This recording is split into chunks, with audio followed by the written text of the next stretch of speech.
Galileo के law में हमने देखा कि वेलोसिटी को तब तक नहीं बदला जा सकता जब तक कि उस पर कोई एक्सटर्नल एजेंसी कोई फोर्स अप्लाई नहीं करे। और अब हमें एक ऐसे लॉ की ज़रूरत है जो हमें ये बताए कि अगर कोई फोर्स अप्लाई किया जाता है तो वेलोसिटी में कितना चेंज आएगा। और यहीं पर न्यूटन का कंट्रीब्यूशन है। न्यूटन ने कुल 3 नियम लिखे, उसमें से जो फर्स्ट लॉ था वो सिर्फ रीस्टेटमेंट था गैलीलियो के लॉ का, और सेकेंड लॉ न्यूटन का खुद का था। उसमें उन्होंने ये बताया कि किस तरीके से फोर्स का प्रभाव वेलोसिटी पर पड़ेगा। और तीसरा लॉ भी किसी हद तक फोर्स को समझाता है, जिसे हम एक्शन रिएक्शन लॉ कहते हैं।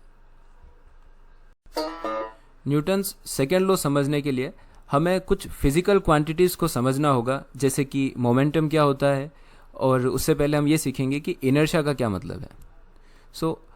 इनर्शिया वास्तव में हमें ये बताता है कि कोई ऑब्जेक्ट अपनी स्टेट ऑफ मोशन या स्टेट ऑफ रेस्ट को किस तरीके से बनाए रखता है, और अगर हम उसके स्टेट को चेंज करना चाहें तो हमें किस में ज़्यादा एफर्ट करना पड़ेगा। एग्जाम्पल के लिए हमने यहाँ पर 2 ऑब्जेक्ट लिए हैं। एक बेसबॉल है जो कि थोड़ी हल्की होती है, और एक दूसरा एक बॉलिंग बॉल है जो थोड़ी भारी होती है। यहाँ पर हल्के और भारी शब्द का प्रयोग करने में हमें केयरफुल रहना चाहिए, क्योंकि साधारण भाषा में हम हल्के और भारी शब्द का प्रयोग वेट के संदर्भ में करते हैं, लेकिन फिजिक्स में वेट और मास 2 अलग अलग चीज़ें हैं।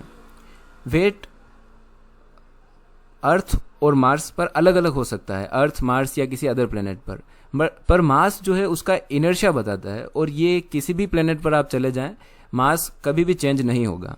और नॉर्मली ऐसा होता है कि जो चीज़ हेवी होती है, ज़्यादा भारी होती है, उसका इनर्शिया भी ज़्यादा होता है और मास भी ज़्यादा होता है, इसलिए हम इंटरचेंजेबली इन वर्ड्स को यूज़ कर लेते हैं। पर अप्लाई करें तो हम ये देखेंगे कि सेम फोर्स अप्लाई करने पे बेसबॉल के पास वेलोसिटी ज़्यादा आएगी अगर हम कंपेयर करें बॉलिंग बॉल से, तो क्योंकि बॉलिंग बॉल ज़्यादा मैसिव है और इसलिए ये अपनी रेस्ट स्टेट को बनाए रखेगी, और जब हम इसको मोशन में लाने की कोशिश करेंगे तो इसका विरोध ज़्यादा करेगी।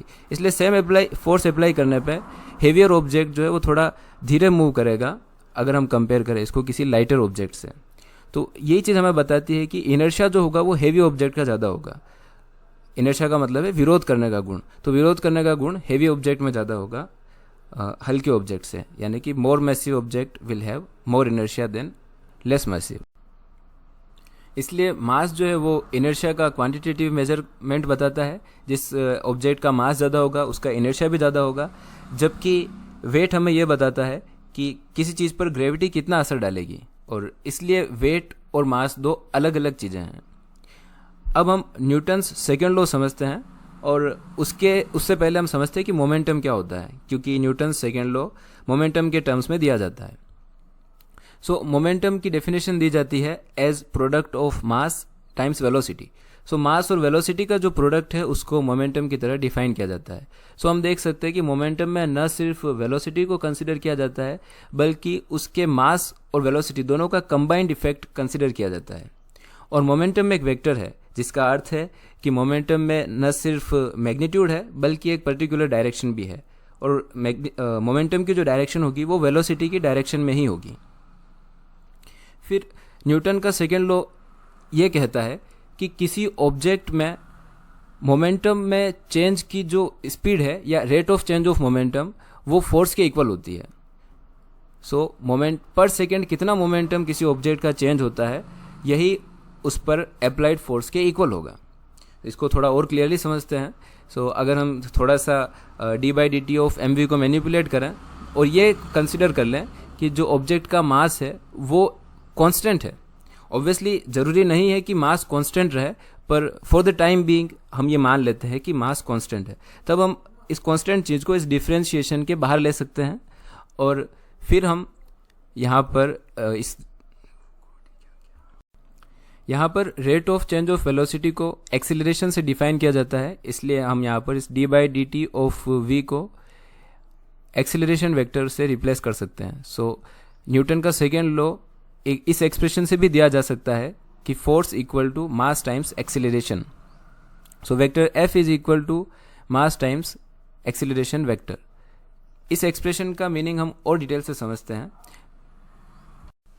यहाँ पर फोर्स जो है वो एक्सीलरेशन की डायरेक्शन में होता है, जिसका अर्थ है कि जिस डायरेक्शन में वेलोसिटी चेंज होगी उसी डायरेक्शन में फोर्स की डायरेक्शन भी होगी। मान लो कोई ऑब्जेक्ट किसी एक निश्चित वेलोसिटी से मूव कर रहा हो और उसकी मोशन की डायरेक्शन में अगर फोर्स अप्लाई किया जाए तो उसकी वेलोसिटी में इंक्रीमेंट होगा और वो ऑब्जेक्ट स्पीड अप होगा। तो मान लीजिए जैसे यहाँ पर इस पॉइंट पर इस बॉल पर फोर्स लगता है तो इस जगह इसकी वेलोसिटी में इंक्रीमेंट हो जाता है, क्योंकि यहाँ पर फोर्स की डायरेक्शन वही है जिस डायरेक्शन में ऑब्जेक्ट मूव कर रहा है। तो हम कह सकते हैं कि फोर्स का एक प्रभाव ये हो सकता है कि वो वेलोसिटी में इंक्रीमेंट कर दे, या इसका दूसरा प्रभाव हो सकता है कि ये वेलोसिटी को कम कर दे। अगर फोर्स और वेलोसिटी की डायरेक्शन अपोजिट हो तो ऑब्जेक्ट की स्पीड कम भी हो सकती है। मान लेते हैं कि ऑब्जेक्ट लेफ्ट डायरेक्शन में मूव कर रहा है और इस पर राइट डायरेक्शन में फोर्स अप्लाई किया जाता है, तब इसकी स्पीड कम भी हो सकती है। सो हम ये कहते हैं कि अगर फोर्स की डायरेक्शन वेलोसिटी की डायरेक्शन में होगी तब एक्सीलरेशन पॉजिटिव होगा और ऑब्जेक्ट की स्पीड बढ़ जाएगी, और अगर फोर्स वेलोसिटी की अपोजिट डायरेक्शन में अप्लाई किया जाएगा तब एक्सीलरेशन नेगेटिव होगा, जिससे हम रिटार्डेशन भी कहते हैं, और ऑब्जेक्ट की वेलोसिटी धीरे धीरे घटती जाएगी। सो फोर्स के दो इफेक्ट हो सकते हैं, ये स्पीड बढ़ा सकता है, घटा सकता है। इसके अलावा ये ऑब्जेक्ट की वेलोसिटी की डायरेक्शन में भी चेंज कर सकता है। जैसे कि अगर फोर्स को वेलोसिटी की डायरेक्शन के परपेंडिकुलरली अगर अप्लाई किया जाए तो ऑब्जेक्ट का पाथ कर्व्ड हो सकता है और इस तरीके से वेलोसिटी की डायरेक्शन भी चेंज हो सकती है। सो हम ये देखते हैं कि फोर्स जो है न केवल स्पीड को बढ़ा या घटा सकता है, बल्कि ये वेलोसिटी की डायरेक्शन में भी चेंजेस ला सकता है, और वेलोसिटी की जो चेंज में डायरेक्शन होगी वही डायरेक्शन फोर्स की भी होगी। अगर फोर्स परपेंडिकुलरली अप्लाई किया जाता है तो नॉर्मली ऑब्जेक्ट का पाथ कर्व्ड पाथ होता है, जैसा कि यूनिफॉर्म सर्कुलर मोशन में देखा जाता है। जो सेंट्रीपिटल फोर्स होता है वो ऑलवेज सेंटर की तरफ डायरेक्टेड रहता है। फोर्स किस तरीके से वेलोसिटी की डायरेक्शन में चेंज करता है, इसको हम वेलोसिटी के कंपोनेंट्स की फॉर्म में और अच्छे से समझ सकते हैं। मान लीजिए कोई फुटबॉल है जो किसी निश्चित डायरेक्शन में किसी वेलोसिटी v से मूव कर रही है, और जिसका वेलोसिटी का x कंपोनेंट v सब x है और वेलोसिटी का y कंपोनेंट v सब y है। मतलब ये x डायरेक्शन में vx स्पीड से बढ़ रही है और y डायरेक्शन में vy स्पीड से, और इसको किसी पॉइंट पे किसी पर्सन के द्वारा हिट किया जाता है, और इस वजह से इसकी वेलोसिटी की डायरेक्शन चेंज हो जाती है और वेलोसिटी v डैश हो जाती है। वेलोसिटी का x कंपोनेंट vx डैश हो जाता है और वेलोसिटी का y कंपोनेंट vy डैश हो जाता है। इसको हम थोड़ा और डिटेल से समझते हैं और इसके कंपोनेंट्स को हम अलग अलग एनालाइज करते हैं। सो हम ये देखते हैं कि इस ऑब्जेक्ट की वेलोसिटी में v से v डैश तक का चेंज आया है, और इसकी वेलोसिटी की x कंपोनेंट में जो चेंज आया, जिसको हम डेल्टा v सब x लिख रहे हैं, ये इक्वल होगा फाइनल वेलोसिटी का x component which is v x dash minus initial velocity का x कंपोनेंट। इसी तरीके से इस वेलोसिटी के y कंपोनेंट में जो चेंज आया होगा वो इक्वल होगा v सब y डैश माइनस v सब y। और फिर हमें यह पता है कि x डायरेक्शन में जो वेलोसिटी में चेंज आया है, अगर हम इसमें टाइम इंटरवल का डिवाइड कर दें तो हमारे पास x डायरेक्शन में एक्सीलरेशन आ जाएगा, या यूं कहें कि delta we x A x times delta T के इक्वल होगा।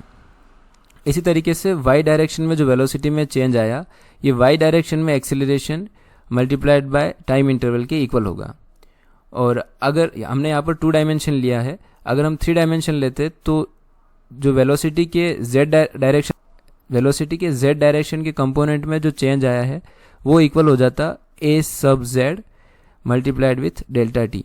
तो इस तरीके से हम वेलोसिटी में चेंजेस के x, y और z तीनों कंपोनेंट निकाल सकते हैं।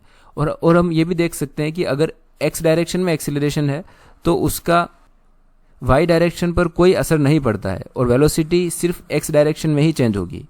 इसी तरीके से अगर एक्सीलरेशन y डायरेक्शन में है तो वो सिर्फ y डायरेक्शन में वेलोसिटी को चेंज करेगा, और इसी तरीके से z डायरेक्शन के लिए भी। सो F इक्वल टू ma में अपने आप में 3 लॉज को समेटे हुए है ये सिंगल लाइन, क्योंकि ये बता रहा है कि अगर हमें फोर्स का x कंपोनेंट निकालना है तो हमें मास टाइम्स एक्सेलरेशन का x कंपोनेंट लेना होगा, जिसको हम चाहे तो dvx/dt भी लिख सकते हैं, या ये इक्वल है मास times x component of acceleration. इसी तरीके से वाई डायरेक्शन में जो फोर्स होगा वो mass times y component of acceleration के इक्वल होगा, जिसे हम लिख सकते हैं mass times d v sub y divided by d t. और इसी टाइप से फोर्स का जो जेड कंपोनेंट होगा वो मास टाइम्स एक्सेलरेशन का जेड डायरेक्शन में जो कंपोनेंट है उसके इक्वल होगा। इसको हम और अच्छे से समझ सकते हैं अगर हम प्रोजेक्टाइल मोशन के एग्जाम्पल को देखें। जैसे यहाँ पर कोई टॉय गन दर्शाई गई है जिसके अंदर से हम एक बुलेट फायर करेंगे, और जिस मोमेंट पर हम यहाँ से बुलेट फायर करेंगे उसी मोमेंट पर हम इस ऑब्जेक्ट को, मान लीजिए कोई एक बैग है जो कि एक रस्सी से बंधा हुआ है सीलिंग से, इस ऑब्जेक्ट को भी हम इस सीलिंग फ्री कर देंगे इस रस्सी को काट के। सो जैसे ही हमने बुलेट फायर की उसी वक्त हमने इस ऑब्जेक्ट को भी गिराना शुरू कर दिया। तो हमारा क्वेश्चन है कि क्या ये बुलेट इस बैग को हिट कर पाएगी। अब इसका सिंपल एक्सप्लेनेशन ये हो सकता है कि बुलेट जैसे जैसे आगे बढ़ेगी वैसे वैसे ये दो डायरेक्शन में मूव करेगी। ये हॉरिजॉन्टली आगे भी बढ़ेगी और नीचे की डायरेक्शन में भी मूव करेगी, बिकॉज ग्रेविटेशनल एक्सीलरेशन इसको नीचे की डायरेक्शन में एक्सीलरेट करवाएगा, और उसी मोमेंट पर ये बैग भी नीचे की डायरेक्शन में एक्सीलरेट करेगा। और दोनों पर वाई डायरेक्शन में सेम एक्सीलरेशन अप्लाई हो रहा है जो कि ग्रेविटेशनल एक्सीलरेशन के इक्वल है।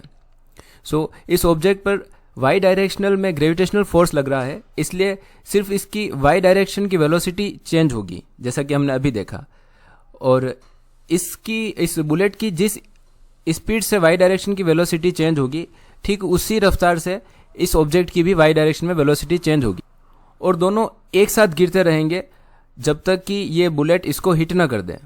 सो यहाँ पर हम देख सकते हैं कि ये जो बुलेट है ये इस ऑब्जेक्ट को हिट करेगी, जो कि इस रिजल्ट का कॉन्सिक्वेंस है कि वाई डायरेक्शन में जो वेलोसिटी में चेंज आता है वो सिर्फ वाई डायरेक्शन में एक्सीलरेशन के द्वारा कॉज किया जाता है, और वाई डायरेक्शन में जो एक्सीलरेशन है वो वाई डायरेक्शन में फोर्स के द्वारा कॉज किया जाता है, और ये एक्स डायरेक्शन से इंडिपेंडेंट रहता है।